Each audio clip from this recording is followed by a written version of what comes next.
ស្រុកយិនធវឹងខេត្តគៀងយ៉ាងមុននេះចំណុះមូលដ្ឋានជំរំបនិវត្តអូមបន្ទើងគឺជាមូលដ្ឋានតស៊ូដ៏រឹងមាំការពារដាច់ខាតសុវត្ថិភាពឲ្យគណៈកម្មាធិការបកភិបតំបន់តៃណាំបូការិយាល័យមជ្ឈិមបកប្រចាំនៅភូមិខាងត្បូងនិងគណៈកម្មាធិការបកខេត្តរតយ៉ាដោយសារជាកន្លែងដែលមានប្រជាជនខ្មែរច្រើនម្ល៉េះហើយគណៈកម្មាធិការបកខេត្តរតយ៉ាមានគោលការណ៍ប្រមូលផ្ដុំកម្លាំងរបស់ជនរួមជាតិជាជនជាតិភាគតិចដើម្បីតស៊ូសង្គ្រាម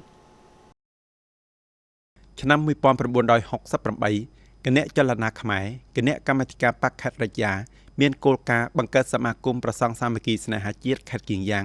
អាស្រ័យលោកយ៉ាន់ហុយធ្វើជាប្រធានលោកបានចលនាប្រសង់ក្នុងខេត្តគៀងយ៉ាងពិសេសគឺនៅតំបន់រំដោះជួរួមធ្វើបាតុកម្មប្រឆាំងនឹងរបបរដ្ឋបတ်របស់អាមេរិកអាយ៉ងព្រមទាំងអំពាវនាវឲ្យមានមីងខ្មែរជំនួយបដិវត្តពេលថាឡាប់ហុយស្រ័យឬខយប្រសង់ក្នុងខេត្តហ្នឹងរួមប្រស្រ័យបដិវត្ត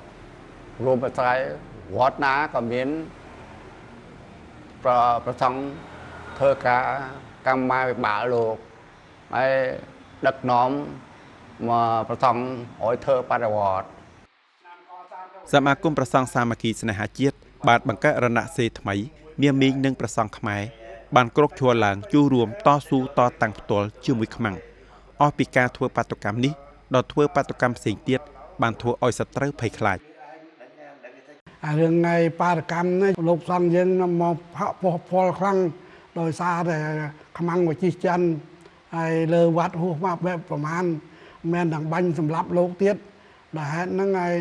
ខ្មាំងក៏ធ្វើបាបសពយ៉ាងអស់បានតែយើងទាំងសក់ទាំងលោកហើយទាំងដែលគុណធំទូចអីទៅពោះផលទាំងអស់ហើយក្នុងសម័យហ្នឹងហើយ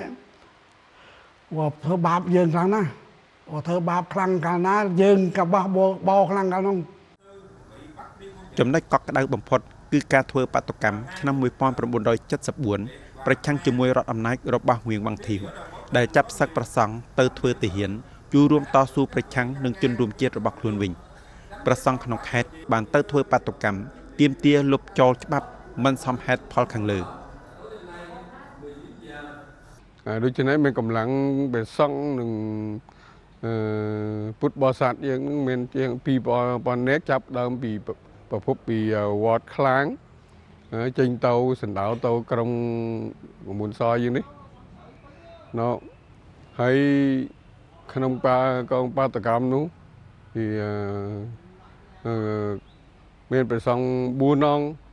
ដែលតស៊ូយ៉ាងស្វិតស្វាញហើយបានខ្មាំងបាញ់ប្រហារដូចយើងមានឃើញមានចេតិយជាផុសតាំងស្រាប់ពលិកម្មនិងទឹកចិត្តស្នេហាជាតិរបស់មាមីងគឺជាអណ្ដាតភ្លើងប្រពៃណីជំនួយកម្លាំងបន្ថែមឲ្យមនុស្សចំនួននេះថែរក្សានៅសន្តិភាពកសាងភូមិស្រុកកាន់តែស្ដុកស្ដំនិងស៊ីវិល័យ